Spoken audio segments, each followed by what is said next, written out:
Hola a todos, bienvenidos a Filosofía Clase B, yo soy Oscar.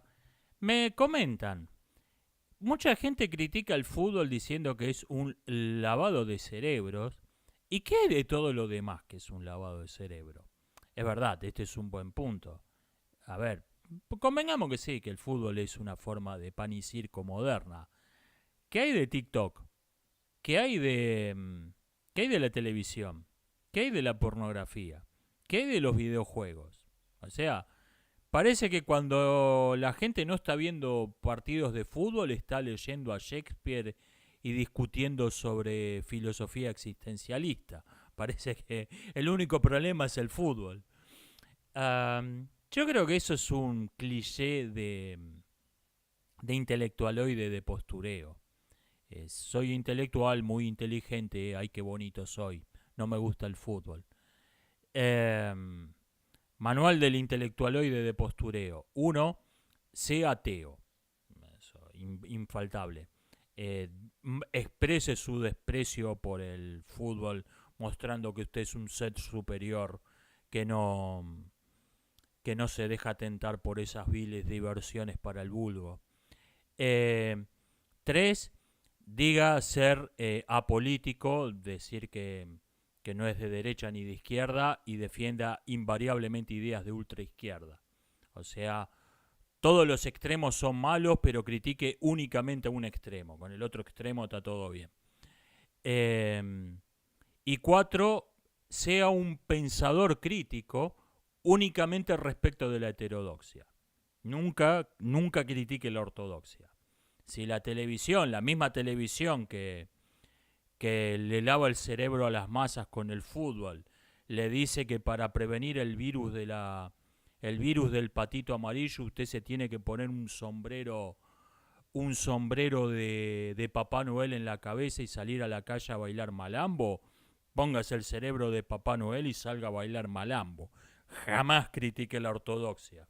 El pensamiento crítico es, miren, estos ridículos teóricos de las conspiraciones heterodoxos creen en cosas muy tontas.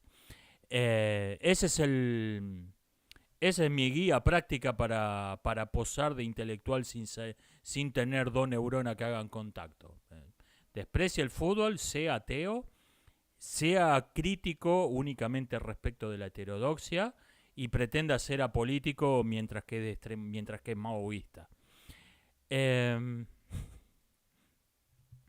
había Hubo una polémica entre Huxley y el novelista y Orwell, autores de las dos distopías más conocidas, más influyentes, acerca de cuál iba a ser el rol de la propaganda en el futuro. Los dos pensaban que los medios audiovisuales como la televisión, la radio, iban a elevar la propaganda, la manipulación de las masas, a un nivel sin precedentes. En esto estaban de acuerdo.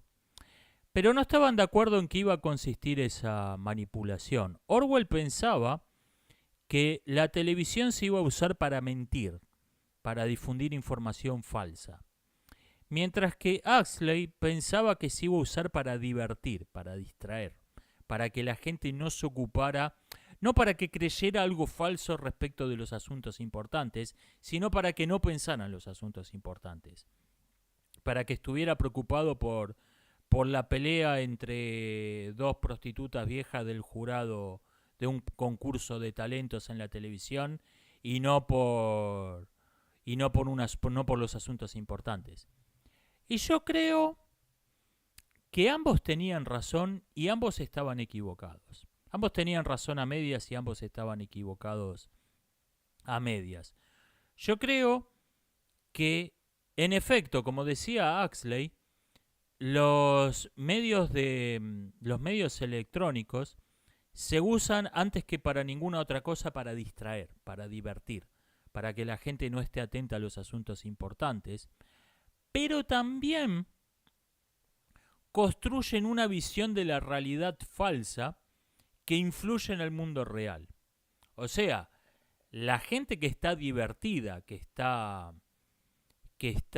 en un mundo de fantasía, en un mundo de tonterías, no tiene ningún pensamiento acerca del mundo real, acerca de las verdaderas cuestiones del mundo real. Sin embargo, no solo la neutralizan, esa gente actúa en el mundo real. En realidad actúa como un sonámbulo, está en su propio mundo de tonterías de Twitter, pero sus acciones tienen consecuencias en el mundo real. Entonces creo que es algo intermedio entre lo que pensaba Huxley, que me parece que si tengo que elegir uno de los dos, creo que la realidad está más cerca de lo que pensaba Huxley y no de lo que pensaba Orwell, pero es algo intermedio. Es divertir, es distraer, pero esa gente que está en un mundo de fantasía te apoya guerras de verdad, te apoya persecuciones de verdad. Tiene consecuencias en el mundo real lo que hace. La gente que está viviendo, que es lo mismo que si estuviera viviendo en un videojuego. Simplemente que cuando dispara, había una película de ciencia ficción con este tema, con gente que eran adictos a un juego de realidad virtual y en realidad estaban controlando drones militares. Cuando disparaban a los zombies en el juego, estaban matando gente en el mundo real. Yo creo que algo así es lo que está pasando. Me dicen, en el básquet hay una regla que dice que las selecciones nacionales pueden tener un jugador nacionalizado. Esto está bueno. El problema es que no sé si se puede adaptar esto al fútbol, porque en el básquet, el país más rico del mundo, casualmente, por pura coincidencia, son los mejores basquetbolistas. No sé si en otro deporte funcionaría esto. En todo caso, esta regla se puede sumar a la que ya tiene la FIFA. O sea, para integrar un seleccionado sin ser ciudadano nativo, tiene que haber un naturalizado por selección, no más, uno solo, y además no tiene que haber representado nunca a otro país. Ahí creo que eso sería algo bastante razonable. En todo caso hay que hacer algo. En todo caso hay que hacer algo. Con que acusar de racista a la gente que te está diciendo esto es una locura, no solucionas el problema. Lo estás barriendo abajo de la alfombra pretendiendo que el problema no existe. Equipos como Francia Sociedad Anónima no pueden jugar un mundial. Ahí hay que hacer algo.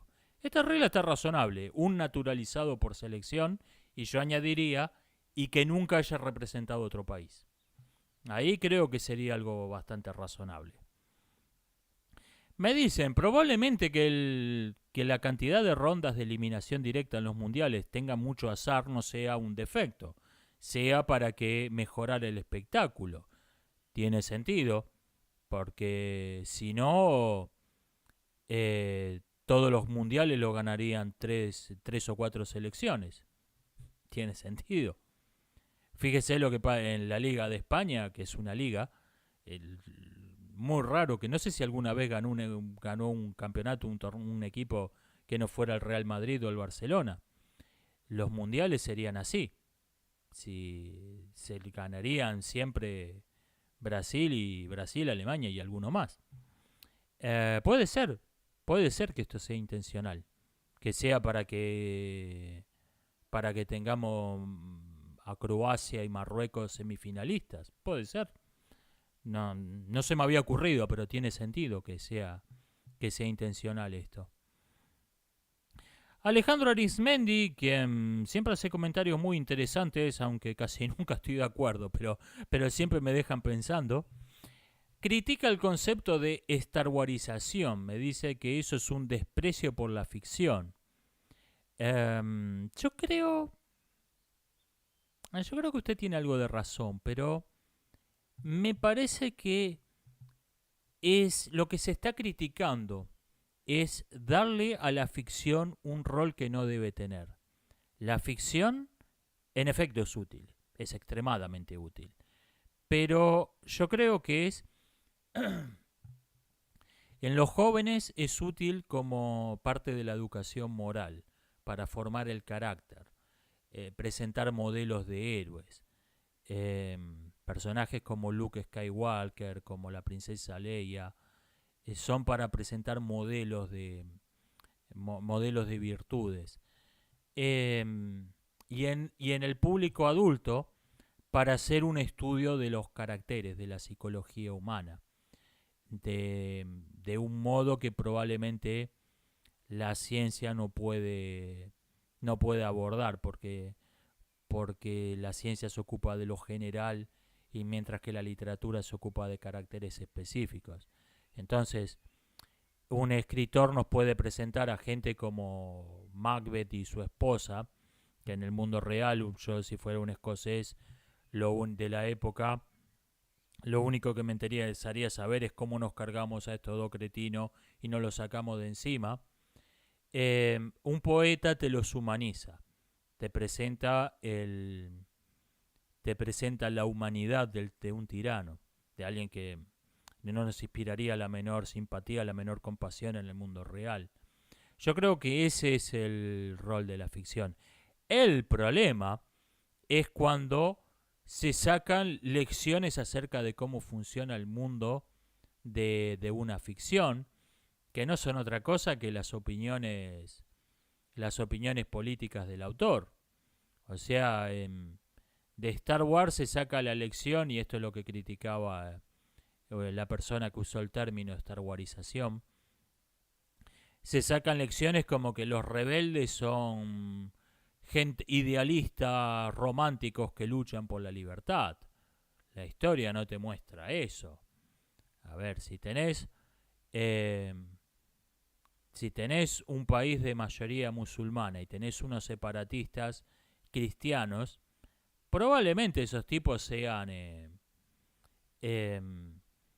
probablemente esos tipos sean rebeldes, soñadores, que luchan por la libertad, pero mucho más probable que sean fanáticos religiosos, que sean fundamentalistas religiosos. Y cuando esos fundamentalistas religiosos declararon la independencia, lanzaron una persecución, empezaron a prender fuego mezquitas, empezaron a asesinar gente por sus creencias.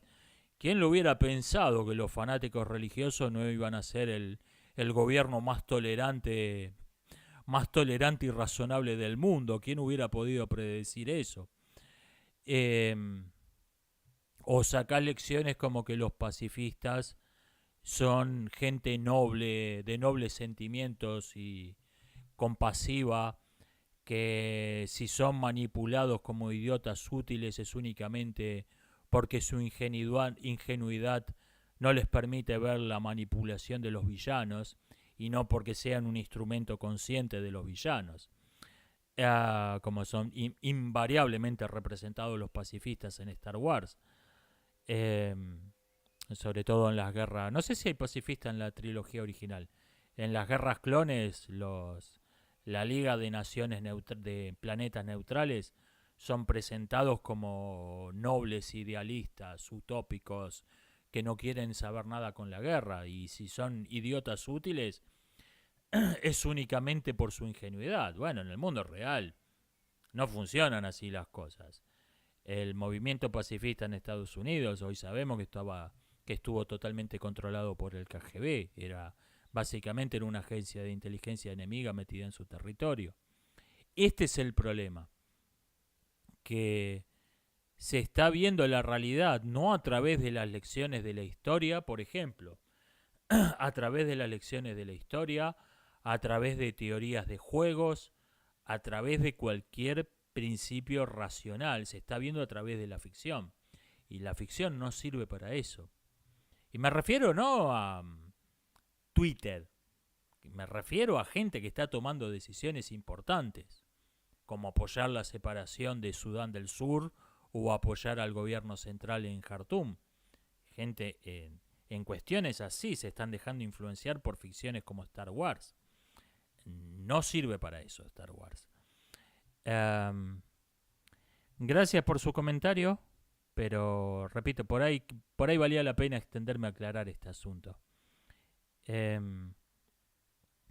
Me preguntan qué juegos me gustaron de todos los que estuve viendo para el video del ajedrez.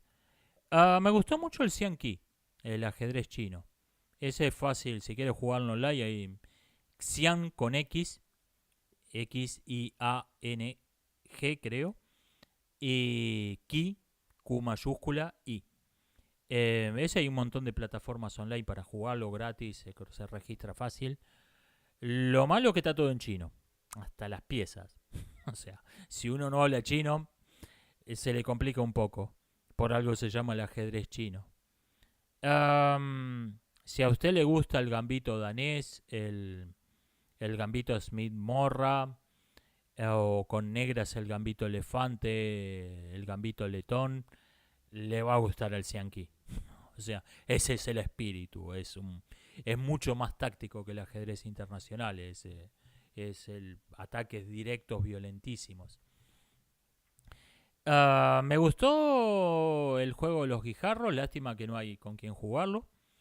Me gustó un poco menos el Fatalf, que el ajedrez vikingo, que como dije es una variante de fantasía del juego de los guijarros que desplazó al juego original. No me gustó mucho. Este sí hay algunos sitios online para jugarlo, pero el problema es que por ahí uno se conecta y no hay nadie. No es como Chess Online, que todo el tiempo hay miles de partidas y uno va en emparejamiento automático y automáticamente le encuentran un rival. Por ahí uno entra al sitio web, al sitio para jugar online y por ahí no hay nadie. Esa es la contra que tiene. Pero sí, todavía hay gente que lo juega. El Nefatal. Esos fueron los que más me gustaron de los que estuve estudiando. Me preguntan cómo mueve la pieza del cañón en el ajedrez chino. Mueve 3 casillas de modo rectilíneo, hasta 3 casillas de modo rectilíneo como una torre. Y tiene la peculiaridad de que para capturar, que captura del mismo modo, tiene que saltar sobre un peón propio. O sea, el cañón está detrás de la infantería. Y para capturar una pieza rival tiene que haber, entre el cañón y la pieza rival, tiene que haber un peón propio. Tiene esa peculiaridad. No tiene equivalente en ningún otro juego. Debe haber sido una pieza que salió de una variante de fantasía y se incorporó al juego estándar. Me piden que reseñe Pinocho de Guillermo del Toro. La vi ayer. Más que nada, no la iba a ver. La vi porque vi que la estaban comentando, la estaban reseñando varios canales cercanos. Me pareció básicamente una película de propaganda fascista. Y no hablo de las ideas políticas de Guillermo del Toro, no hablo de las intenciones de los realizadores. Sé que a Guillermo del Toro le simpatizan mucho los totalitarismos genocidas en general, pero no ese en particular. Pero la película, Pinocho, de Guillermo del Toro, es la película, no hablo de las intenciones. Hablo de lo que es la película, es una película de propaganda fascista. Lo que está diciendo es que para que un joven tenga disciplina, moral, valores, tiene que suscribir al partido de Benito Mussolini. Y si no lo hace, entonces va a ser una persona indisciplinada, amoral, mentirosa, manipuladora, que no respeta a los padres, y ladrón, y se implica que pervertido sexual, aunque esto está medio camuflado, pero está claramente el mensaje entre líneas. Con 47 años de ateo le puedo asegurar que no es la primera vez que escucho ese mensaje. No es la primera vez que escucho esa idea. No es verdad. Simplemente no es verdad, como lo demuestra el que hace 80 años que ese partido político no tiene casi ningún simpatizante, y el mundo de hoy deja bastante que desear, pero no es la Sodoma y Gomorra que uno esperaría según esa teoría. O sea, no es verdad. No es verdad esto. ¿Por qué gente a la que le cae tan mal el fascismo terminó haciendo de hecho una película de propaganda fascista? Yo creo que porque en realidad no les cae tan mal como dicen. Les cae mal el caso particular, pero no la idea de fondo. Por ejemplo, a mí me preguntan qué pienso de ese partido Y yo voy a decir, mire, a mí no me simpatiza que un partido político o una organización cualquiera se arrogue la representación de un colectivo humano, de un grupo demográfico cualquiera, sin que nadie lo haya votado, eh, y pretenda que es representante de facto. Y que cualquiera que ataque a la organización, ataque al partido, está atacando al grupo demográfico. O sea, nuestro partido representa a los italianos. ¿Los italianos lo votaron? No. Pero nosotros representamos a Italia. Y cualquiera que diga que nuestro partido es una mierda, está atacando a Italia.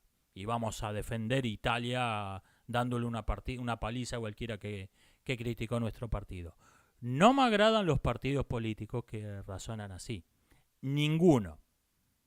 Ahora, supongamos que hubiera un partido político que pretende, no de modo totalmente autoritario, arbitrario, pretendiera que ellos representan no a los italianos, sino, digamos, a las mujeres de España. Hay este partido que dice nosotros representamos a las mujeres de España. ¿Por qué? Porque sí. Cualquiera que hable mal de nuestro partido es un misógino que odia a las mujeres, porque las mujeres es nuestro partido. Y si hay alguna mujer que no es miembro del partido, que no vota el partido y que cree que el partido no la representa, está alienada y hay que mandarla a un curso de adoctrinamiento obligatorio, amenazándola con despedirla del trabajo y más adelante seguramente con represalias peores, para que aprenda a pensar de modo correcto y aprenda que tiene que votar al partido que según el partido la representa. Ahí Guillermo del Toro diría, perfecto, está cojonudo eso, no es ningún problema. O sea, no tiene problema con las ideas de fondo. Yo tengo problema con la idea de fondo. A Guillermo del Toro y a otra gente por el estilo le cae mal ese partido político, el partido político de Italia, porque en efecto odian a Italia, odian a los italianos, los consideran una raza malvada que debe ser exterminada, pero no están en contra de las ideas. O sea, odian a las personas, odian a una nacionalidad, odian a una raza, no odian las ideas del partido. A mí me parecen odiosas las ideas del partido. No tengo problema con los italianos. Yo lo que desprecio son las ideas del partido. Por eso esta gente termina haciendo involuntariamente películas de propaganda fascista. Porque en realidad están de acuerdo con las ideas. Me preguntan, ¿qué había antes del Big Bang? Hay dos opciones. O no había nada o había algo. Y en cualquiera de los dos casos, el término antes no tiene que ser interpretado en el mismo sentido en que lo usamos coloquialmente. Cuando hablamos de, bueno, ¿cómo era la vida en Arabia antes del Islam? Estamos suponiendo que la península árabe existía antes del Islam y desde luego que existía el universo, que existía el tiempo, que existía el espacio, que existía la causalidad, que existía el planeta Tierra. Estamos dando todo eso por sentado. Lo que no existía antes del Islam era el Islam. Cuando hablamos de un antes del Big Bang, todos esos supuestos desaparecen. O sea, no estamos asumiendo nada. Si había algo, no sabemos si era tiempo y por lo tanto el término antes pierde mucho el sentido.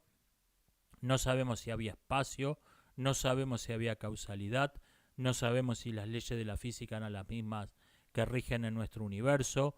Todos esos postulados de sentido común desaparecen. Y probablemente incluso ni siquiera hubo un antes. Probablemente no había nada.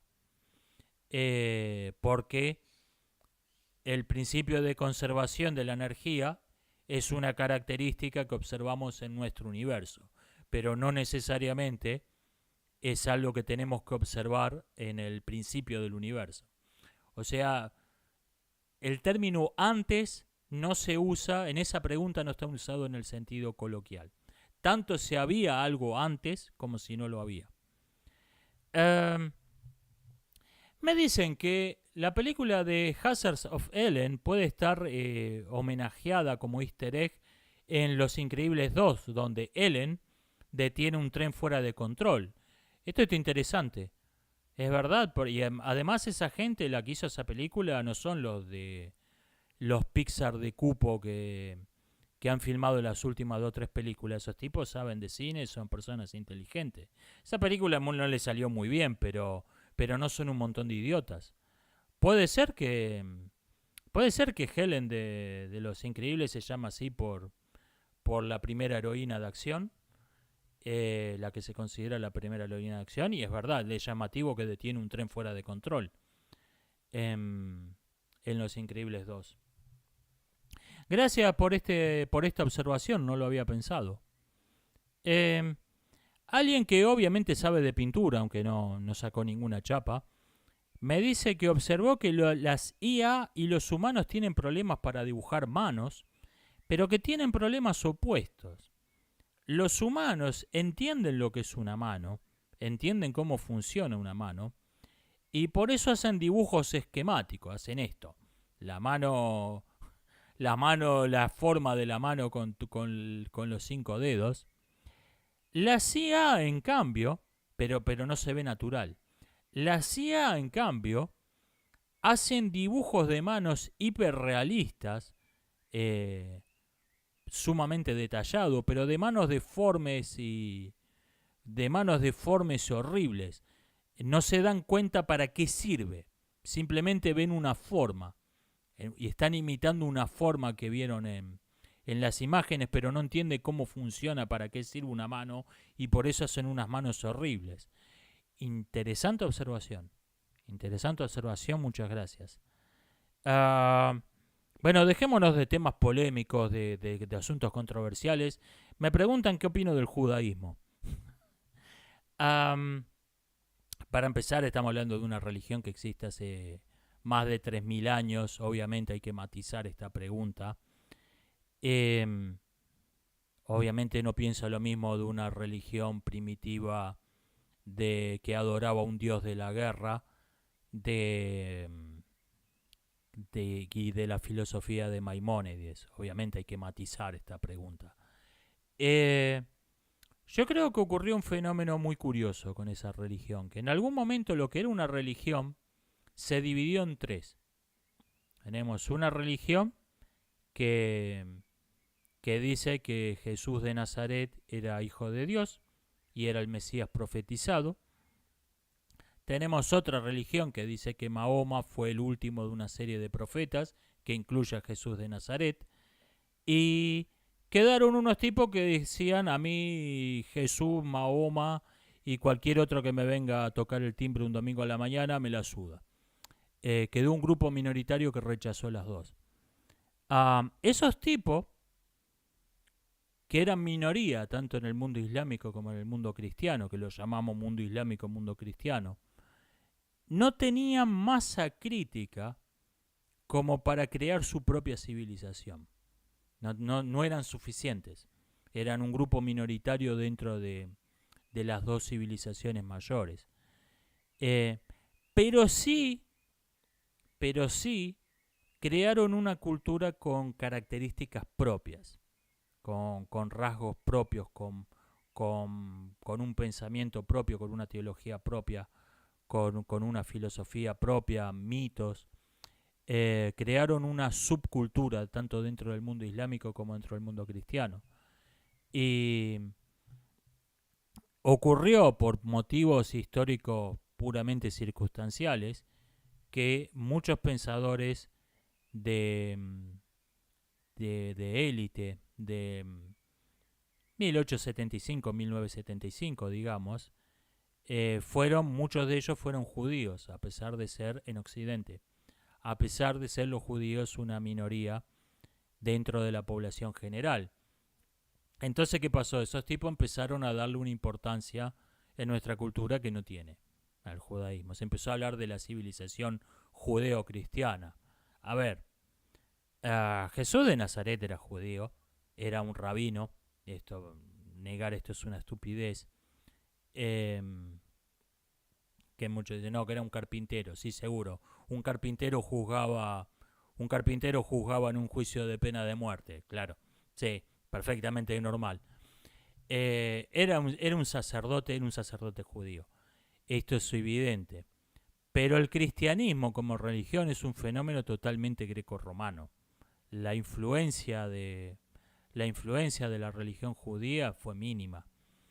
Lo que pasa que fue esta cuestión de que como un montón de personas importantes de la ciencia, de la cultura, del arte, en ese siglo, no exactamente el siglo XX, digamos el siglo XX menos un cachito, eh, muchos de ellos fueron judíos, empezaron a darle una importancia que no tenía al judaísmo, y yo creo que, que no.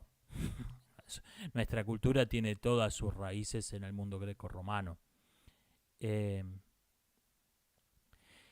me preguntan, me perdí.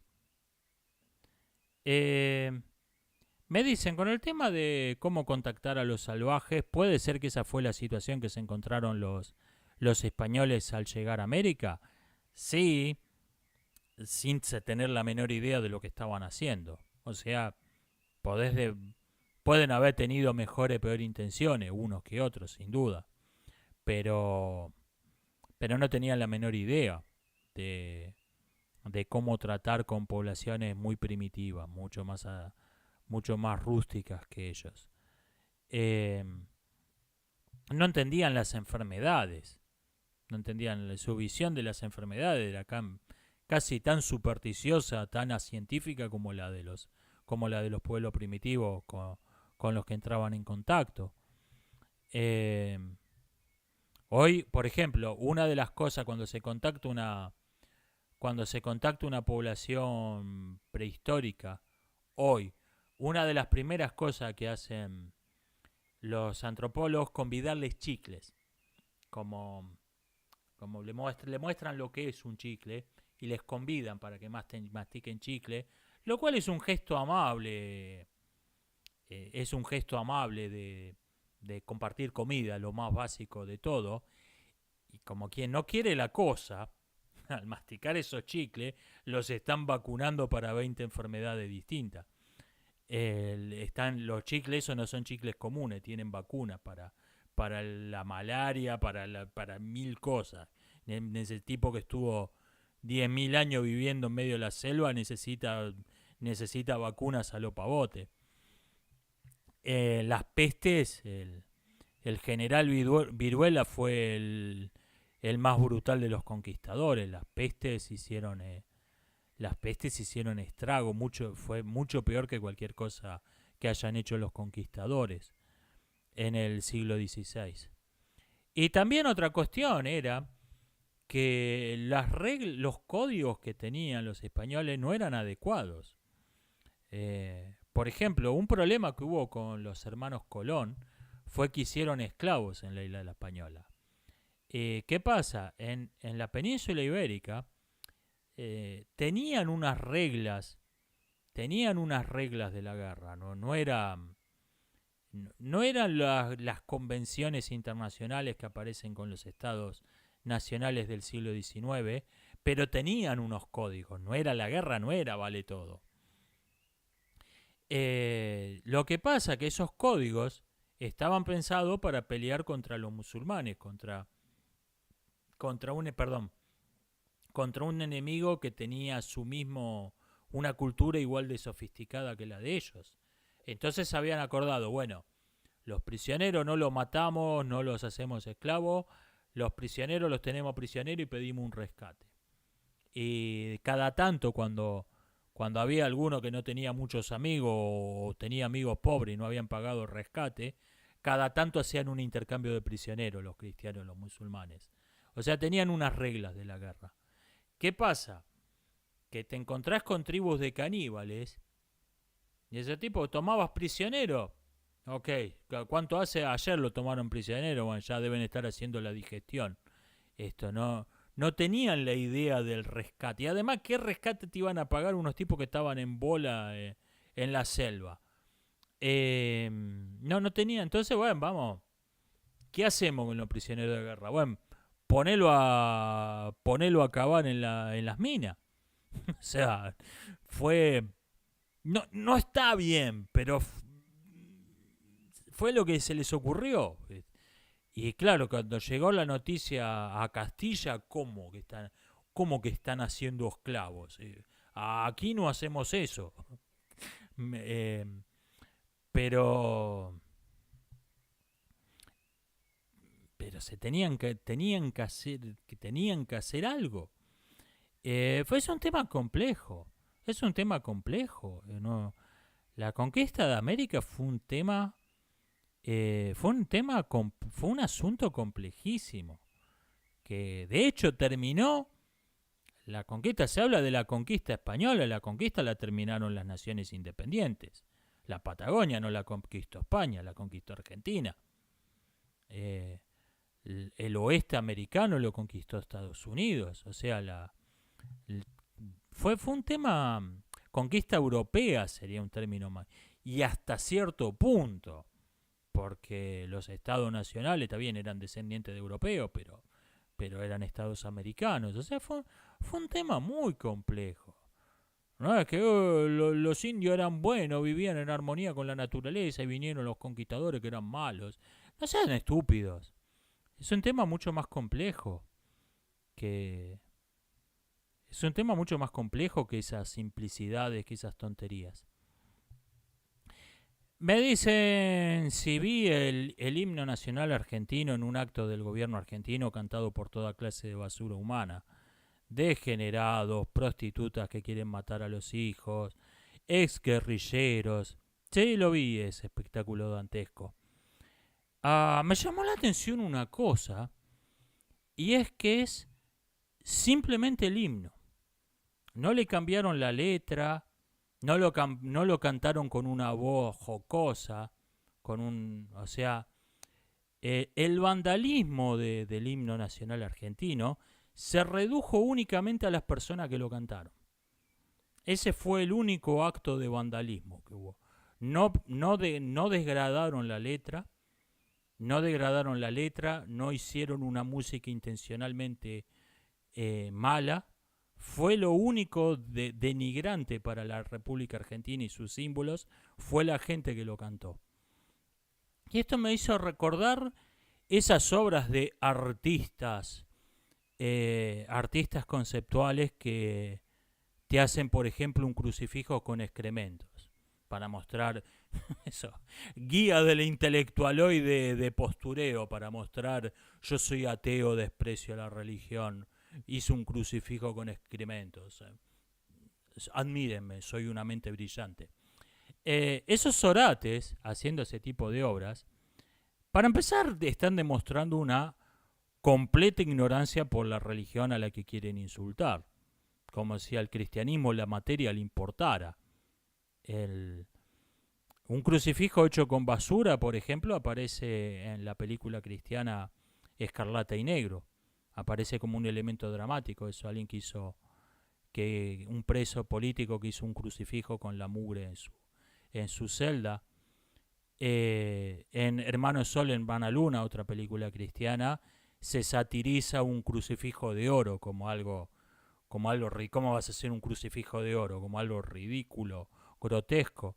O sea, creer que eso ofende a los cristianos demuestra una profunda, no están demostrando su ateísmo, están demostrando su profunda ignorancia, su completa estupidez, y nada más. Creer que eso le va a molestar, un crucifijo hecho de excremento le va a molestar a un cristiano. Y me vino a la mente eso al ver este himno, porque el lugar del excremento en ese acto grotesco lo ocupan las personas que cantaron el himno. O sea, lo que te están diciendo esta gente es: nosotros somos mierda y sabemos que somos mierda. Todo ese amontonamiento de degenerados, putas mantenidas, ex guerrilleros, te están diciendo, como quien hace un crucifijo con mierda, nosotros estamos cantando el himno, o sea, nosotros somos mierda. Hay que reconocerles que tienen autoconciencia, eso es verdad. Esto ha sido todo por hoy, nos estamos viendo hasta la próxima.